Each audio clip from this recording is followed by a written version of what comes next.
दोस्तों, हम आज आपके लिए बहुत ही सुंदर कहानी लेकर आए हैं जिसका नाम है आखिरी प्रयास। एक समय की बात है, एक राज्य में एक प्रतापी राजा राज करता था। एक दिन उसके दरबार में एक विदेशी आगंतुक आया और उसने राजा को एक सुंदर पत्थर उपहार स्वरूप प्रदान किया। राजा वह पत्थर देख बहुत प्रसन्न हुआ। उसने उस पत्थर से भगवान विष्णु की प्रतिमा का निर्माण कर उसे राज्य के मंदिर में स्थापित करने का निर्णय लिया और प्रतिमा निर्माण का कार्य राज्य के महामंत्री को सौंप दिया।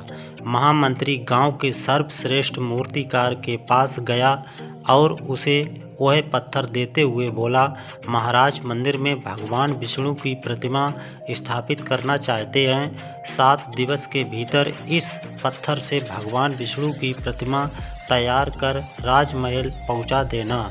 इसके लिए तुम्हें 50 स्वर्ण मुद्राएं दी जाएंगी।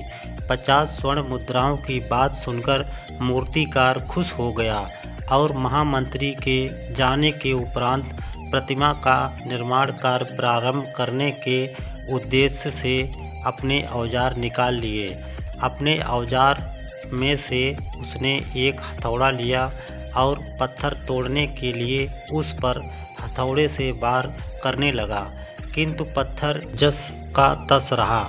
मूर्तिकार ने हथौड़े के कई बार पत्थर पर किए, किंतु पत्थर नहीं टूटा। 50 बार प्रयास करने के उपरांत मूर्तिकार ने अंतिम बार प्रयास करने के उद्देश्य से हथौड़ा उठाया, किंतु यह सोचकर हथौड़े पर प्रहार करने के पूर्व ही उसने हाथ खींच लिया कि जब 50 बार प्रयास करने से पत्थर नहीं टूटा तो अब क्या टूटेगा। वह पत्थर लेकर वापस महामंत्री के पास गया और उसे यह कहे वापस कर आया कि इस पत्थर को तोड़ना नामुमकिन है, इसलिए इससे भगवान विष्णु की प्रतिमा नहीं बन सकती।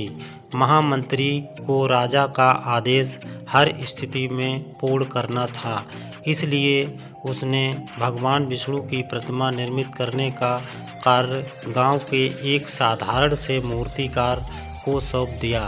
पत्थर लेकर मूर्तिकार ने महामंत्री के सामने ही उस पर हथौड़े से प्रहार किया और वह पत्थर एक बार में ही टूट गया।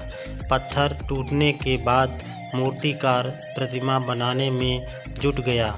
इधर महामंत्री सोचने लगा कि काश पहले मूर्तिकार ने एक अंतिम प्रयास और किया होता तो सफल हो गया होता और 50 स्वर्ण मुद्राओं का हकदार बनता। दोस्तों, इस कहानी से हमें सीख मिलती है कि हमें अंतिम प्रयास तक जी जान से मेहनत करनी चाहिए और खुद पर विश्वास रखना चाहिए।